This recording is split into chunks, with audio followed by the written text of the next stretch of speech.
Hello every one, എൻ്റെ പുതിയൊരു വീഡിയോയിലേക്ക് എല്ലാവർക്കും സ്വാഗതം. അപ്പോൾ കളം കാവൽ മമ്മൂട്ടിയുടെ പ്രമേയത്തിന് ശേഷം മമ്മൂട്ടി ഒരു ഡൊമിനിക് എന്ന് പറഞ്ഞൊരു പടം ചെയ്തിട്ടുള്ളൂ എന്ന് തോന്നുന്നു. അത് കഴിഞ്ഞിട്ട് വന്നേക്കുന്ന ഒരു ഫിലിമാണ്.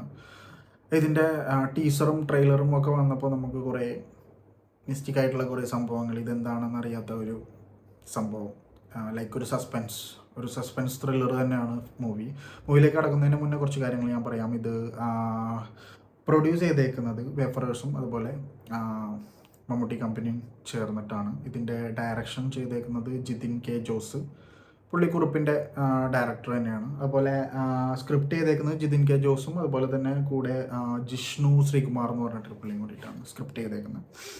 പിന്നെ ക്യാമറ ഫൈസൽ അലി, നമ്മളെ നദികളിൽ സുന്ദരി യമുന ആ മൂവിയൊക്കെ ചെയ്തിട്ടുള്ളതാണ്. ഒരുപാട് പടങ്ങളൊന്നും ചെയ്തിട്ടുള്ള ആളല്ല, കുറേ ഒരു 2013, 14, 15 ആ ടൈമിലൊക്കെയാണ് കുറേ പടങ്ങൾ ചെയ്തേക്കുന്നത്.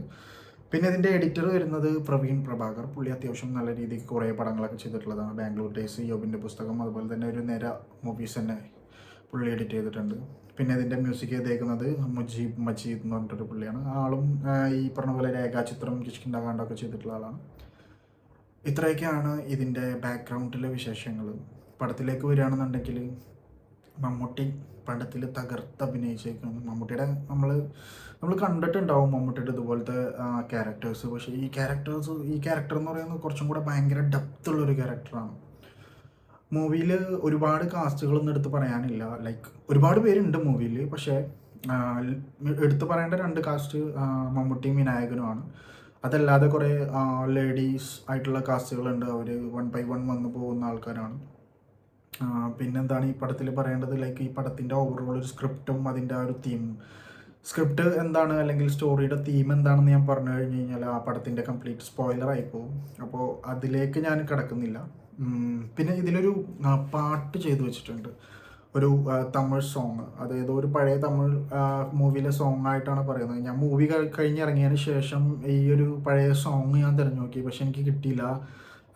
എനിക്ക് തോന്നുന്നത് മുജീബ് മജീദ് തന്നെ ഈ പടത്തിന് വേണ്ടിയിട്ട് കുറച്ച് ഒരു 2 മിനിറ്റോളമുള്ള സോങ്ങാണ്. നിലാക്കായം എന്ന് പറഞ്ഞിട്ടുള്ള, നിങ്ങൾ കേട്ടിട്ടുണ്ടാവും ആ പടം. അത് അവർ തന്നെ ചെയ്തതാണെന്ന് തോന്നുന്നു. ഇതിനെക്കുറിച്ച് എനിക്ക് കൂടുതൽ അറിയില്ല. ഞാൻ സെർച്ച് ചെയ്ത് നോക്കിയിരുന്നു, ഒന്നും കിട്ടിയില്ല. സോ ഈ പാട്ടിനെ കുറിച്ച് അറിയാവുന്ന ആൾക്കാരുണ്ടെന്നുണ്ടെങ്കിൽ കമൻറ്റ് ചെയ്യാം. സോ ഇതാണ് ഓവറോൾ ഒരു മൂവി. നിങ്ങൾ മസ്റ്റായിട്ടും തിയേറ്ററിൽ പോയിട്ട് തന്നെ കാണേണ്ട ഒരു മൂവിയാണ്. പിന്നെ വിനായകൻ്റെ ആക്ടിങ്ങിനെ കുറിച്ച് പറയുകയാണെന്നുണ്ടെങ്കിൽ, ലൈക്ക് വിനായകൻ പല ഇൻ്റർവ്യൂവിലും, ഇപ്പോൾ ഈ മൂവി ഇറങ്ങുന്നതിൻ്റെ മുന്നേ പല ഇൻ്റർവ്യൂവിലും ഡയറക്ടർ പുള്ളീനെ കെട്ടിയിട്ട് അഭിനയിപ്പിച്ച ഒരു മൂവിയാണ്, അല്ലെങ്കിൽ അങ്ങനത്തെ ഒരു ക്യാരക്ടറാണെന്ന് പറഞ്ഞത് എനിക്ക് എക്സാക്ട്ലി കറക്റ്റാണെന്ന് തോന്നി. പുള്ളി ഭയങ്കര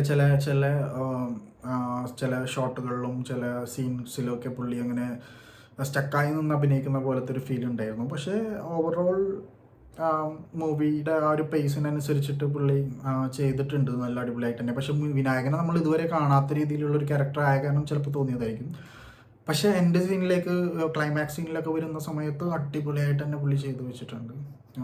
അപ്പോൾ ഇതാണ് മമ്മൂട്ടിയുടെ ഈ ഒരു മൂവിയുടെ സംഭവം. എനിക്ക് മൂവിനെ കുറിച്ച് പറയുകയാണെന്നുണ്ടെങ്കിൽ ഓവറോൾ എനിക്ക് ഭയങ്കര ഇഷ്ടപ്പെട്ടു. വേറൊരു തീമിലുള്ള മൂവി തന്നെയാണ്. ലൈക്ക് നിങ്ങളത് തിയേറ്ററിൽ പോയി കണ്ട് എക്സ്പീരിയൻസ് ചെയ്യേണ്ടതാണ്. ഞാനതിന് കൂടുതലൊന്നും പറയാനില്ല, അതിനെക്കുറിച്ചിട്ട് കണ്ട് എക്സ്പീരിയൻസ് ചെയ്യേണ്ടതാണ്. അപ്പോൾ ഇന്ന് മൂവി റിലീസായിട്ടുണ്ട്. കണ്ട ആൾക്കാരുണ്ടെന്നുണ്ടെങ്കിൽ നിങ്ങളുടെ അഭിപ്രായങ്ങൾ കമൻറ്റ് ചെയ്യാം. കാണാത്തവരുണ്ടെങ്കിൽ തിയേറ്ററിൽ പോയിട്ട് കാണാം. അപ്പോൾ അടുത്തൊരു മൂവിയുടെ വിശേഷങ്ങളായിട്ട് വരുന്നവരേക്കും ബൈ.